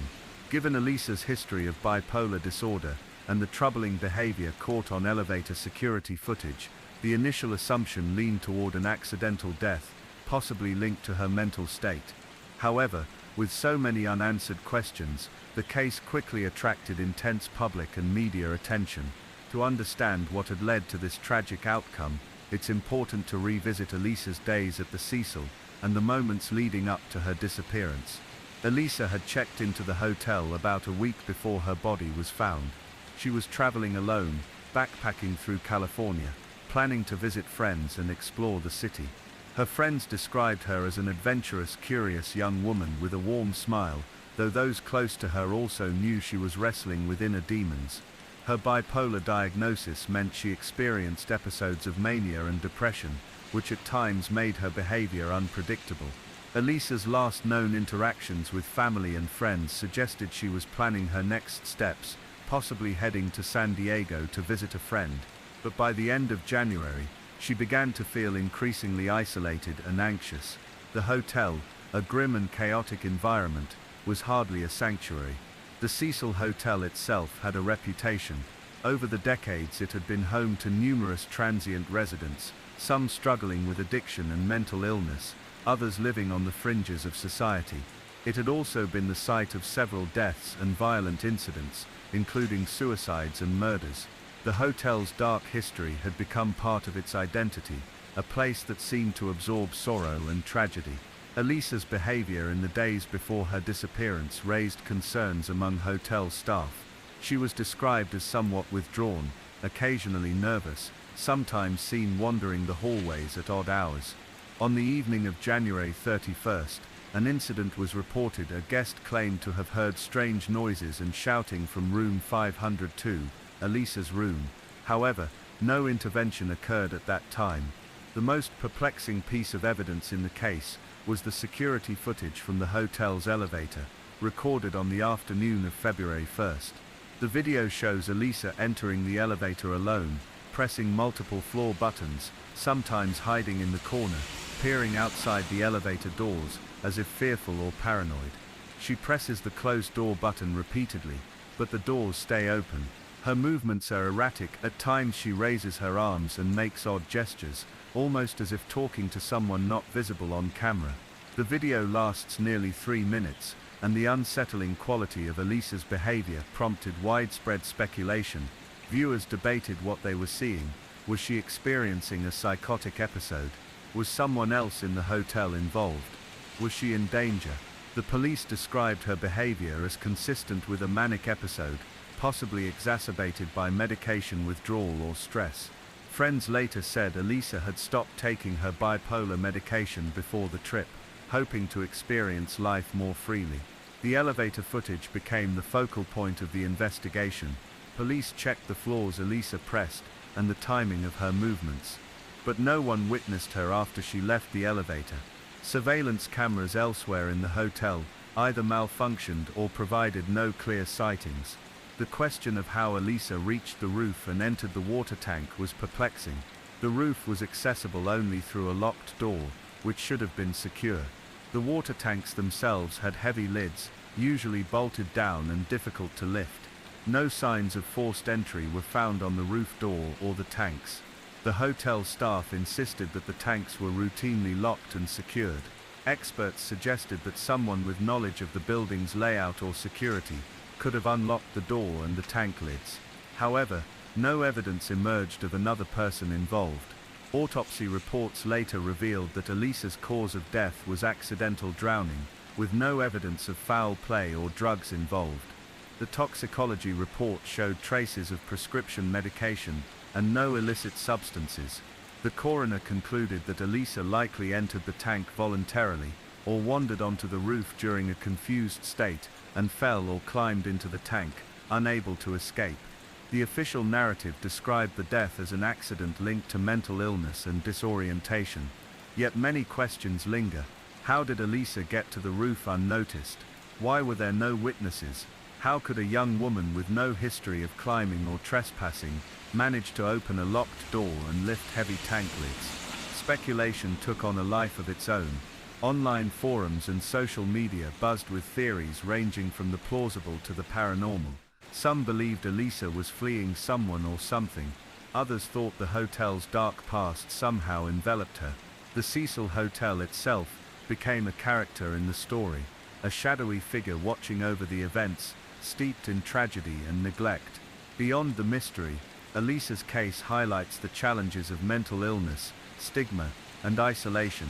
Her struggle with bipolar disorder, the effects of travel and medication changes, and the loneliness she faced away from home all contribute to a complex portrait. Friends remembered her as talented and passionate, someone who loved poetry and writing, who sought beauty in small things. Her family mourned her as a bright light dimmed too soon. Her disappearance and death prompted renewed calls for better mental health care and awareness, especially for young people living with serious conditions, who find themselves far from support. In the aftermath, the city took steps to inspect and improve safety at older hotels and buildings. The Cecil itself underwent scrutiny for its management and security failures. But no measure can erase the sense of loss. Elisa Lam's story remains a quiet echo of pain and mystery in a city that moves too fast to always notice the fragile lives within it. In the stillness of a forgotten rooftop, beneath the surface of a water tank, a young woman's life slipped away, leaving behind questions that may never be fully answered. The aftermath of Elisa Lam's disappearance, and the grim discovery of her body in the water tank sent ripples through the community, the media, and families everywhere. But amid the shock and confusion, one aspect of the story remained unclear to many. Who was Elisa Lam beyond the tragedy? What was the woman behind the viral elevator video, and the haunting headline? Understanding her life, her struggles and her hopes is essential to appreciating the complexity of her story. Elisa was born in Vancouver, Canada, in April 1991, to immigrant parents from Hong Kong. She was raised in a bilingual household, fluent in English and Cantonese, where academic success was highly valued. Her parents, both hard-working and traditional, had high expectations for her future. Elisa was a bright student, graduating from high school with honors, and eventually enrolling at the University of British Columbia, where she studied communications and psychology. Her personality was described by friends and family as warm, quirky, and thoughtful. She had a sharp sense of humor, loved classic literature, and was fascinated by the nuances of human behavior. She was deeply introspective, often writing in journals and composing poetry. But beneath her outward charisma, Elisa struggled silently with mental health challenges. Diagnosed with bipolar disorder in her late teens, she faced periods of intense highs and devastating lows. These episodes were unpredictable, sometimes making her difficult to understand or reach. Yet Elisa was determined not to let her diagnosis define her life.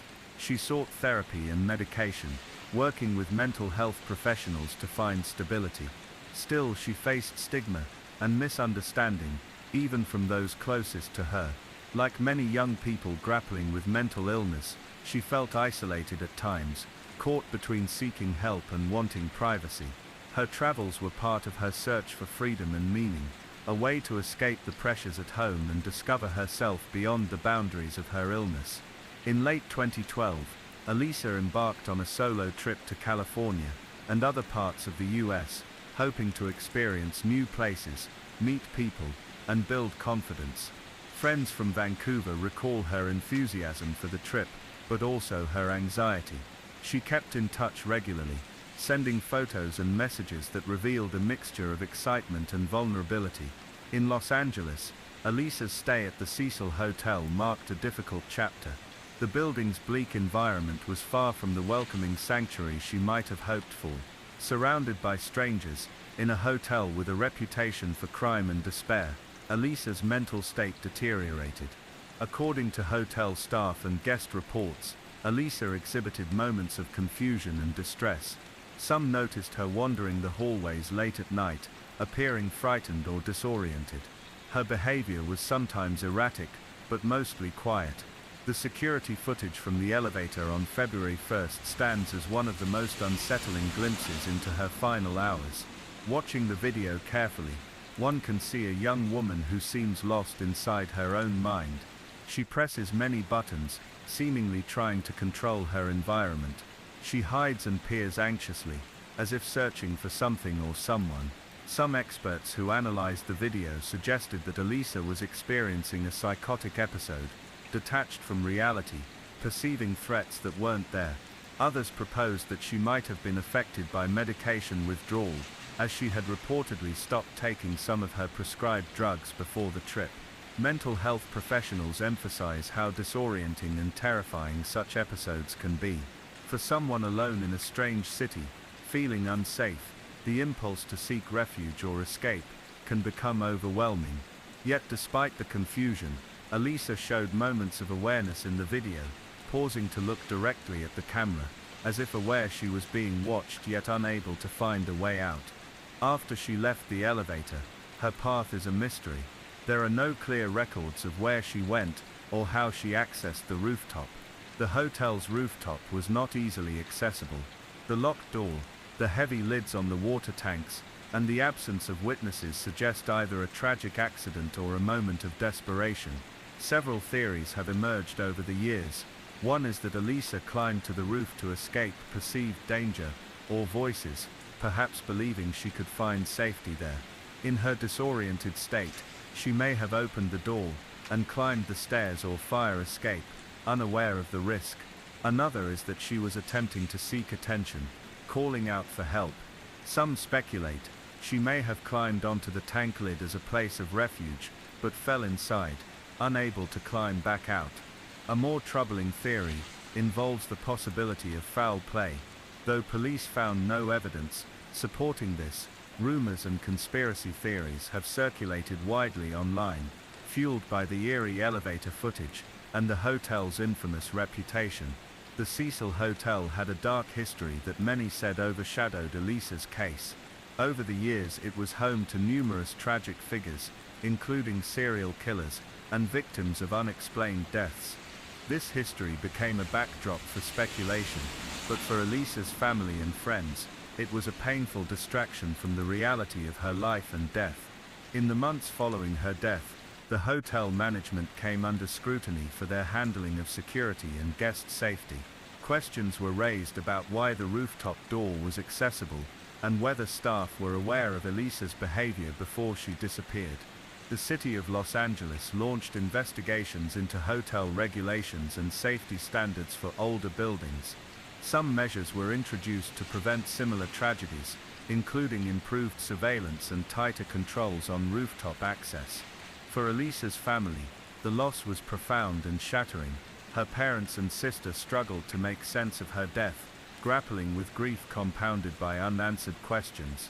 They have spoken publicly about their daughter's struggle with bipolar disorder, hoping to raise awareness and reduce stigma. They emphasize that Elisa was not defined by her illness or by the tragic circumstances of her death. She was a vibrant, creative young woman who sought to live fully despite her challenges. Her legacy has inspired conversations about mental health, especially for young adults traveling or living far from home. Experts note that the transition to adulthood can be fraught with risk for those with serious mental illnesses, particularly when support systems are weak or absent. Elisa's case has been cited in discussions about improving mental health services, increasing funding for outreach, and developing strategies to identify and assist vulnerable individuals. The viral nature of the elevator footage also highlighted the role of social media in shaping public perception of tragedy. The video sparked fascination and fear, but also raised ethical questions about privacy, sensationalism, and empathy. Some viewed Elisa's erratic behavior as frightening or strange, while others saw a cry for help. Her story became a cautionary tale about the dangers of misunderstanding mental illness and the need for compassion. The media coverage ranged from sensitive to exploitative, with some outlets focusing on sensational details or conspiracy theories, rather than humanizing Elisa. In recent years, documentaries and podcasts have revisited the case with more nuance, attempting to tell Elisa's story beyond headlines and rumors. These narratives explore the complexity of her life and death, the failings of mental health systems, and the cultural factors that shaped her experience. Elisa's disappearance and death remain a source of fascination and sadness, but they also invite reflection on how society treats those struggling with invisible illnesses, the safety nets that sometimes fail, and the enduring mystery of human fragility. The Cecil Hotel, now operating under a different name, stands as a reminder of a place where history and tragedy intersected. And Elisa Lam, remembered in photographs, journals, and the memories of those who loved her, remains a symbol not of mystery alone, but of a young life lost amidst challenges we are still learning to understand.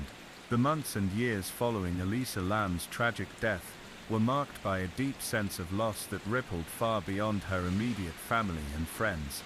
Her story became a haunting symbol of mental illness, vulnerability, and the silent struggles so many endure. But it also highlighted something more profound: The way in which a young person's life can be eclipsed by mystery, overshadowed by unanswered questions, and refracted through the lens of public fascination. Elisa's family wrestled with grief that was compounded by the absence of closure. Although the autopsy ruled her death accidental, attributed to drowning, the circumstances remained shrouded in uncertainty. For her parents and sister, the image of their daughter lost, alone and vulnerable in a strange city, was a constant source of heartbreak. Yet amid their sorrow, they sought to honor her memory beyond the headlines. They shared stories of Elisa's kindness, her creativity, and her desire to connect with others despite her battles. They emphasized that she was more than the circumstances of her death. The aftermath also exposed systemic gaps in mental health care, public safety, and the ways society supports individuals struggling with invisible illnesses. Elisa's story is a stark reminder of the difficulties faced by those living with bipolar disorder. The condition is complex, involving episodes of mania and depression that can drastically alter perception, judgment, and behavior. Medication can help, but side effects, withdrawal, or lack of adherence can precipitate crises. For young adults especially, these challenges are often compounded by isolation, stigma, and the pressures of independence. In Elisa's case, her decision to travel alone was both a brave assertion of autonomy and a risk. Far from her family and usual support networks, in a city where she was unfamiliar with her surroundings, she was vulnerable. The Cecil Hotel itself, once a glamorous destination, had long been a shadowed, neglected space. Its history included notorious crimes and tragedies, from serial killers who stayed there to mysterious deaths in its rooms. This history, while separate from Elisa's story, colored public perception. It became a focal point for speculation, conspiracy theories, and sensationalism. Some online discussions veered into uncomfortable territory, mixing fact with fiction, tragedy with entertainment. This raised important questions about how we consume and interpret stories of suffering. How does public curiosity intersect with respect for the individuals behind the headlines? How do we balance the search for answers with the recognition of uncertainty? In the years following Elisa's death, many sought to humanize her beyond the viral video. Documentaries, articles, and podcasts explored her life, her mental health journey, and the challenges she faced. Friends and family shared memories, painting a fuller portrait of a young woman trying to navigate a difficult world. These narratives reminded audiences that Elisa's death was not simply a strange mystery, but a deeply human tragedy. Her disappearance also sparked broader conversations about the safety of transient populations, travelers, those experiencing homelessness, or people with mental illness living on society's margins. The Cecil Hotel, rebranded as Stay on Main, underwent renovations aimed at shedding its notorious reputation. Still, the building's past remains palpable, a reminder of the fragility of life and the shadows that can linger in unexpected places. From a psychological perspective, Elisa's final moments invite reflection on the nature of disorientation, psychosis, and the limits of perception. How terrifying it must be to feel trapped inside one's own mind, fearful of imagined threats, unable to communicate or find safety. The elevator video, while unsettling, offers a window into this experience, a silent visual echo of confusion and distress that resonates long after the footage ends. Despite the unanswered questions, the official investigation closed without implicating foul play.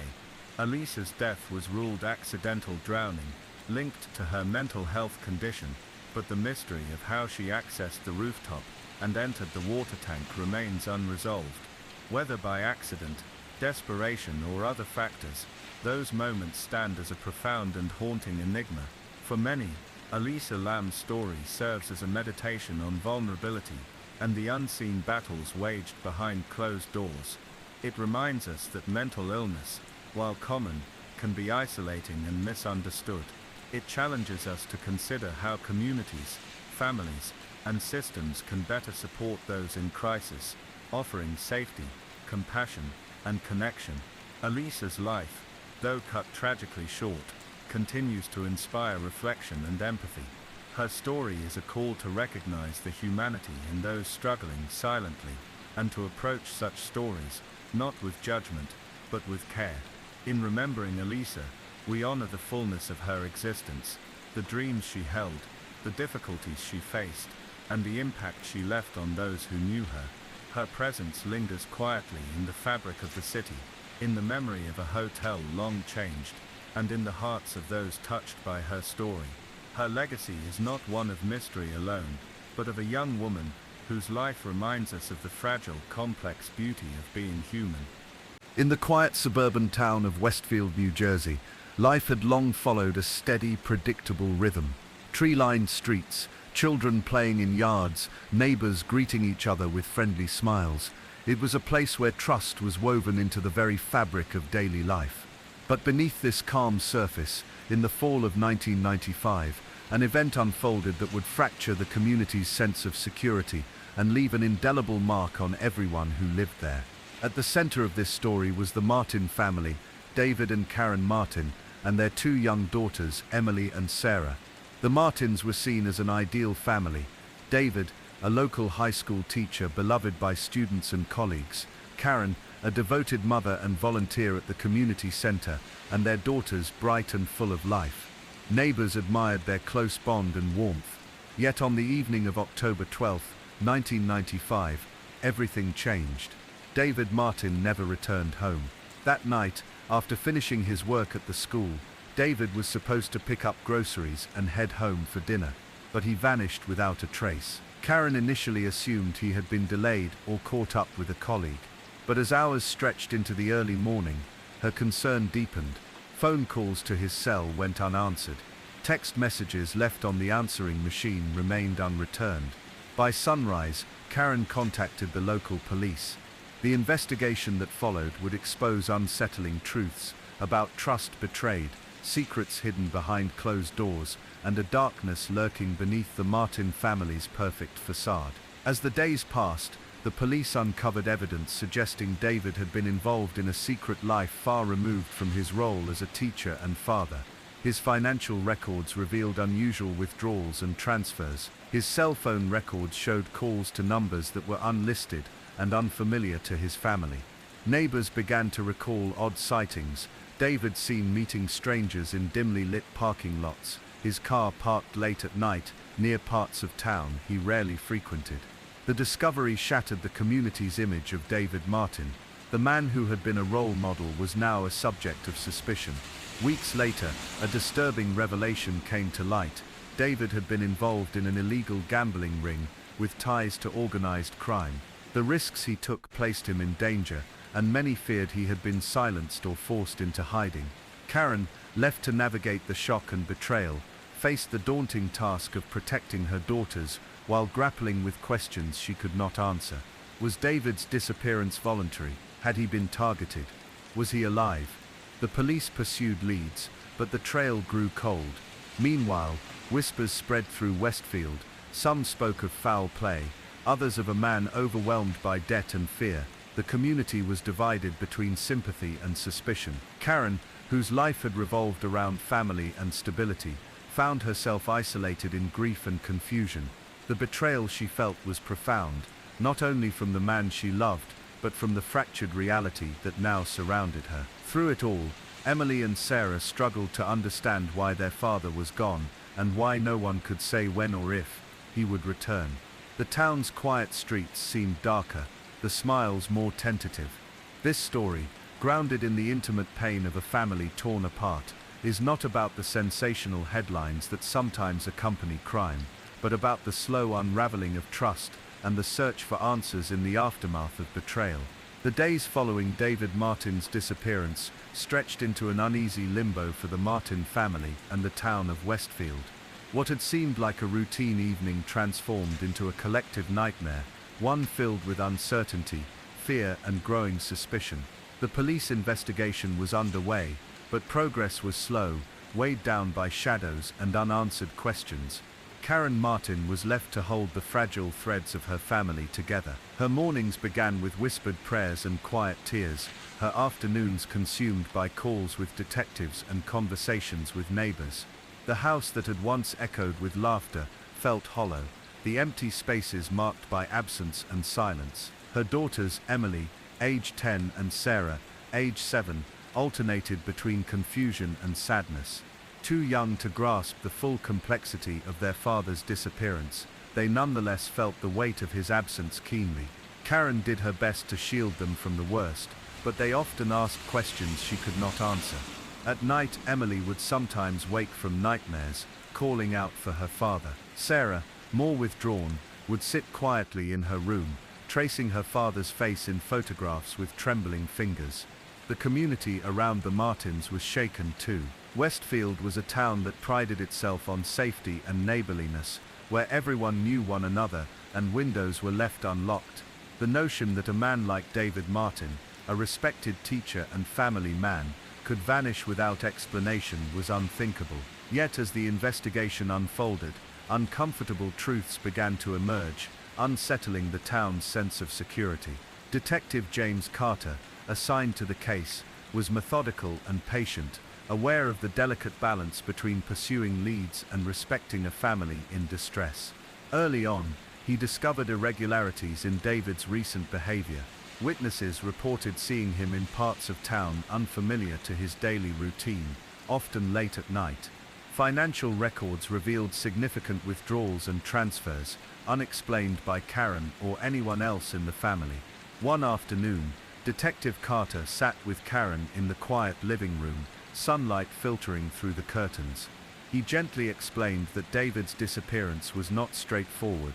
The evidence suggested he might be involved in activities beyond the family's knowledge. Karen felt as though the ground had shifted beneath her feet. The man she knew, her husband, the father of her children, seemed to be a stranger. She wrestled with disbelief and denial, but could not ignore the growing weight of suspicion. The investigation soon uncovered that David had been linked to an illegal gambling operation, a network that stretched beyond Westfield's borders. Police surmised that mounting debts or threats may have played a role in his disappearance. The revelation rippled through Westfield. In local cafes and grocery stores, whispers spread. Friends who had once admired David began to question what they truly knew about him. Had the man who stood in classrooms, inspiring teenagers, led a secret life shadowed by danger? Karen faced a private torment, grappling with the dual realities of grief and betrayal. She spoke little to outsiders, focusing instead on caring for Emily and Sarah, trying to maintain routines and stability. But the emotional toll was heavy. Nights were often the hardest, filled with restless thoughts and unanswered questions. Why had David chosen secrecy? Had he left to protect his family, or was he a victim, caught in circumstances beyond his control? Detective Carter, too, was haunted by the gaps in the case. Despite his best efforts, leads often evaporated into dead ends. Surveillance footage was inconclusive. Witnesses were unreliable. David's phone last pinged near a rundown industrial area on the edge of town, but no one reported seeing him there. As weeks turned into months, the investigation stalled. Police considered various scenarios: foul play, voluntary disappearance, or even an accident. Each possibility carried profound implications for the family. The local media picked up the story, reporting on the mystery of the missing teacher.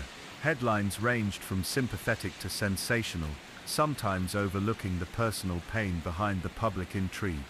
Karen found herself thrust into an uncomfortable spotlight. Well-meaning neighbors offered condolences, but also speculated quietly. Some treated her with suspicion, others with pity. The privacy she once took for granted vanished. Meanwhile, Emily and Sarah struggled in school. Teachers noticed changes in their behavior: withdrawal, difficulty concentrating, moments of anxiety. School counselors tried to provide support, but nothing could fully replace the missing presence of their father. Karen tried to fill the void by keeping the family engaged. Weekends were spent exploring local parks, reading stories aloud, and creating new traditions. Yet every familiar place carried echoes of David: his favorite chair, his fishing gear in the garage, the photo albums on the shelf. One particularly difficult afternoon, Karen found a note taped to the underside of David's desk at home. It was a scribbled list of names and numbers, some crossed out, others circled. Among them was the name of a man known locally as a bookmaker, a man with a reputation for ruthlessness. This discovery deepened the mystery. Had David's disappearance been an attempt to escape danger? Was he hiding, or had something worse occurred? Detective Carter expanded the investigation, coordinating with state and federal authorities. They traced financial transactions, interviewed known associates, and monitored surveillance in key locations. Despite these efforts, no breakthrough emerged. In the quiet moments between the turmoil, Karen sometimes found herself reflecting on their early years. She remembered the warmth of their first meetings, their shared dreams and plans. How had the man she loved become entangled in shadows she never glimpsed? She also recalled the small signs she had overlooked, late-night phone calls, hurried explanations, the occasional mood swings she had attributed to stress. Grief and guilt mingled in a complicated dance. As the anniversary of David's disappearance approached, the community held a vigil in his honor. Neighbors gathered quietly in the town square, lighting candles and sharing memories. Some spoke of hope that David might return, others simply sought comfort in shared loss. For Karen, the vigil was a moment of both solace and sorrow. Surrounded by faces etched with empathy, she felt the weight of uncertainty more keenly than ever. Yet she remained resolute in her commitment to her daughters and to the search for answers. She reached out to support groups for families of missing persons, connecting with others navigating similar pain. These connections brought a measure of understanding and companionship in a lonely journey. The years that followed saw the Martin family adapt to life forever altered. Emily and Sarah grew older, carrying with them the story of a father who vanished but never truly left their hearts.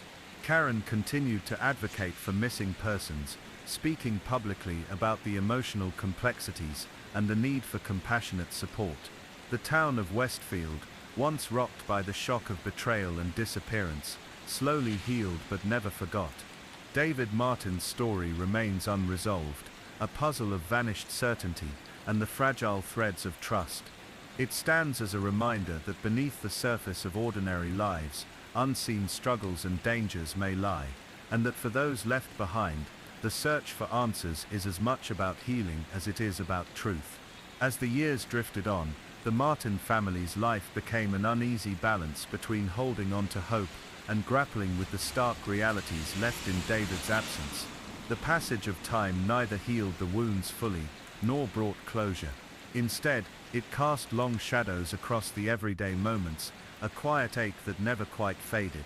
Karen's days were shaped by routines she crafted to preserve normalcy for Emily and Sarah. Mornings were spent preparing breakfasts, packing lunches, and driving the girls to school.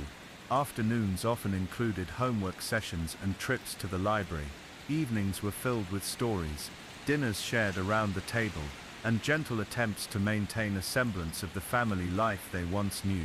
Yet beneath the surface, Karen wrestled with a storm of emotions, grief that ebbed and flowed unpredictably, frustration at unanswered questions, and an ever-present undercurrent of loneliness. She often found herself staring at the quiet phone, willing it to ring, hoping for a sign that David was alive or had left a message. Emily and Sarah, though resilient in many ways, carried the invisible scars of their father's disappearance. Emily, now entering her teenage years, struggled with the absence during a time when the presence of a parent is crucial. Her moods shifted between withdrawal and occasional anger, a mirror of the confusion and sadness she felt inside. Sarah, still younger, clung more tightly to her mother, often retreating into quiet play or drawing pictures of her father.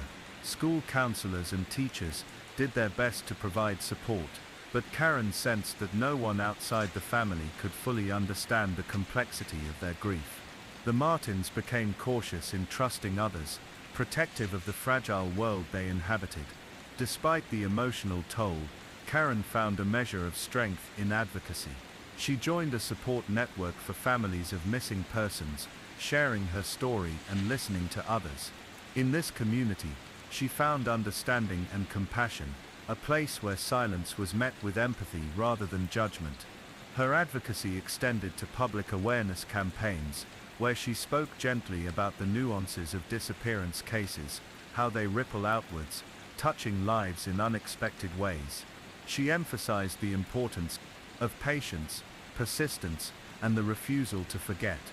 Meanwhile, Detective James Carter, though officially retired, maintained a quiet interest in the Martin case. The unresolved nature of David's disappearance haunted him. Over the years, he revisited old evidence, checked for new leads, and consulted with colleagues whenever possible. The police files on the Martin case remained open, though dormant. Carter's instincts told him there was more to uncover, even if the trail was cold. One particularly poignant moment came when a letter arrived at the local police station, unsigned, brief and cryptic. It mentioned a meeting between David and someone known as R. The letter hinted at fear and regret, suggesting David had been coerced into dangerous dealings. Detective Carter shared the letter with Karen, though it brought more questions than answers. The identity of R. remained a mystery, and the letter's origins were untraceable. For Karen, the letter was bittersweet, a glimmer of hope entwined with new worry. As the girls grew, the impact of their father's absence manifested in subtle ways. Emily became introspective, sometimes withdrawing into books and art, seeking refuge in imagined worlds. Sarah, with a tender nature, took to writing poetry and stories, often exploring themes of loss and longing. Karen encouraged their creative outlets, hoping to provide them with tools for processing their feelings. Family milestones, birthdays, holidays, graduations, were tinged with both celebration and sorrow. David's empty chair at the dinner table was a silent reminder of what had been lost. At times, the community of Westfield rallied around the Martins. Neighbors would drop by with meals, teachers offered extra support, and friends tried to fill gaps with kindness. But the persistent mystery of David's disappearance cast a veil that few could penetrate. Years later, when Emily graduated from high school, Karen spoke openly about the journey they had traveled, the pain, the unanswered questions, but also the resilience born of enduring love. In quiet moments, Karen revisited the places she and David had shared, the park bench where they had first kissed, the little cafe where they'd celebrated anniversaries. These visits were bittersweet, mingling memories of joy with the shadow of absence. Though the mystery of David's disappearance remained, Karen found a way to live alongside it, embracing the uncertainty, cherishing the family she still had, and honoring the memory of the man who once was. The town of Westfield, too, moved forward, shaped by the experience but not defined by it. The story of David Martin became one thread in the tapestry of community history, one that spoke to the fragility of trust, the complexities of human life, and the enduring power of hope. In the end, the Martin story is not just about loss but about the human capacity to carry on, to seek light in darkness, and to find meaning even when answers elude us. It reminds us that behind every disappearance are real people, families, friends, neighbors who must navigate the space between memory and mystery, holding tight to love in the face of the unknown. Years passed slowly in Westfield, carrying with them the echoes of David Martin's disappearance. The mystery, unresolved, settled into the fabric of the community like a quiet undercurrent, felt but not always spoken aloud. For Karen, Emily and Sarah, life became a delicate weaving of memory, hope, and the acceptance of uncertainty. Karen often reflected on the fragile balance between holding on and letting go.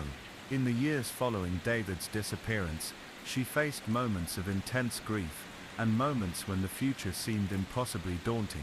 Yet through it all, she found a way to anchor herself in the present, drawing strength from her daughters, and the small acts of daily life that built a semblance of peace.